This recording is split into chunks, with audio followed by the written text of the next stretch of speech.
To understand the profound significance of a single death, we must first appreciate the scale of the life that preceded it. For nearly a century, this whale has traveled the global conveyor belt of the oceans.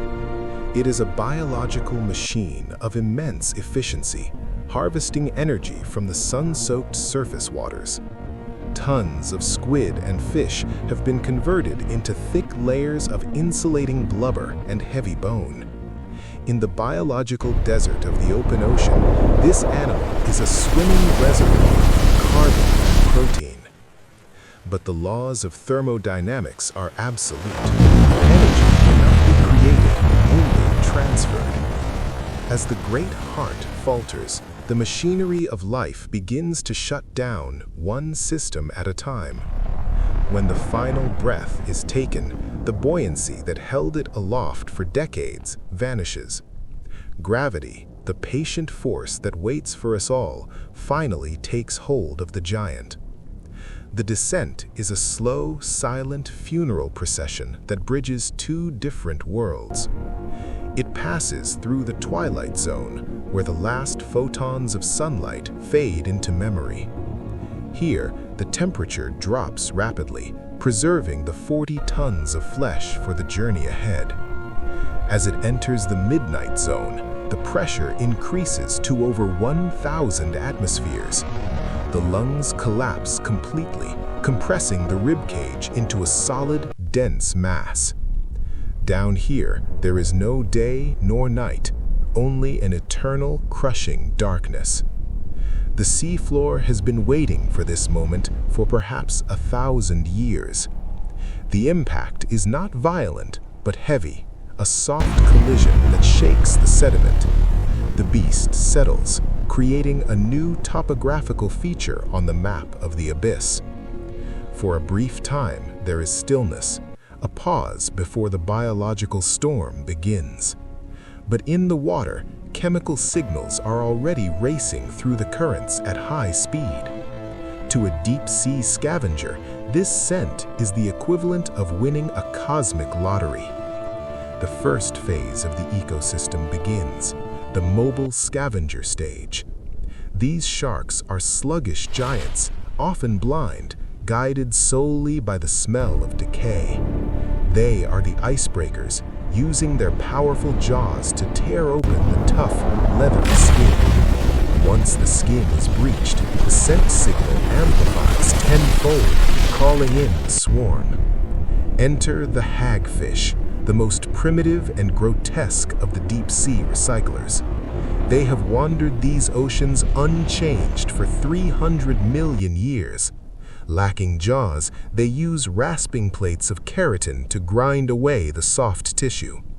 They burrow deep inside the body, eating the whale from the inside out. The carcass appears to ripple and breathe, alive with the movement of thousands of invaders. Next to arrive are the giant isopods, the bottom-dwelling cousins of the woodlouse. They can grow to the size of a football, specialized for dragging themselves across the mud. This feast is so rich that some isopods will eat until they physically cannot move. They may enter a state of dormancy, digesting this single meal for years. This feeding frenzy strips the whale of 90% of its soft tissue. What took the whale decades to grow is dismantled in less than 2 years. As the large scavengers depart, the second act of the drama begins, the Enrichment Opportunist Stage. The seafloor surrounding the bones has become a hyper-fertile garden. Millions of worms and crustaceans colonize the mud, feeding on the leftovers. This creates a localized biodiversity hotspot, a bustling city in the middle of a desert. But the bones themselves still hold a massive reserve of energy locked away in the marrow. This leads to the third and longest chapter, the sulfophilic stage. Bacteria begin to break down the lipids, releasing hydrogen sulfide as a waste product. On land, this gas is a toxic poison. Here, it is the foundation of life. Through chemosynthesis, organisms convert this toxic gas into sugar and energy. This mimics the chemical environment of deep-sea hydrothermal vents. The whale fall acts as a biological stepping stone connecting these isolated vent communities. The most specialized resident of this stage is the Osedax, the zombie worm.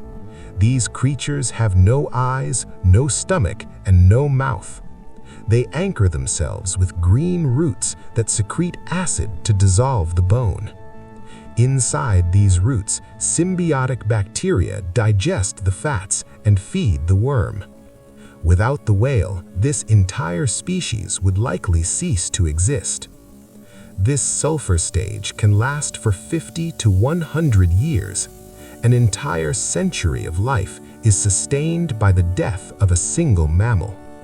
It challenges our human perception of death as an ending. In the deep sea, death is merely a transformation of energy states. Eventually, the lipids are exhausted and the bacterial mats fade away.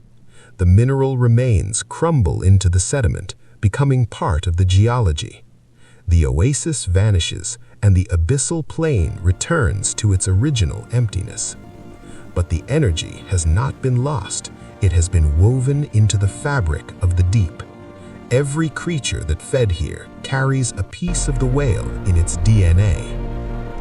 This cycle was disrupted during the industrial whaling era of the 20th century.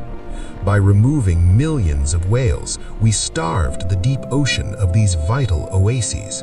Species we never even discovered may have gone extinct in the silence. But as conservation efforts succeed, the giants are returning. The biological pump is restarting, sending energy back to the depths. The story of the whale fall is the story of our planet's interconnectedness. From the sunlit surface to the crushing dark, one life supports the many. And in the cold, eternal night of the abyss, the whale's legacy burns bright.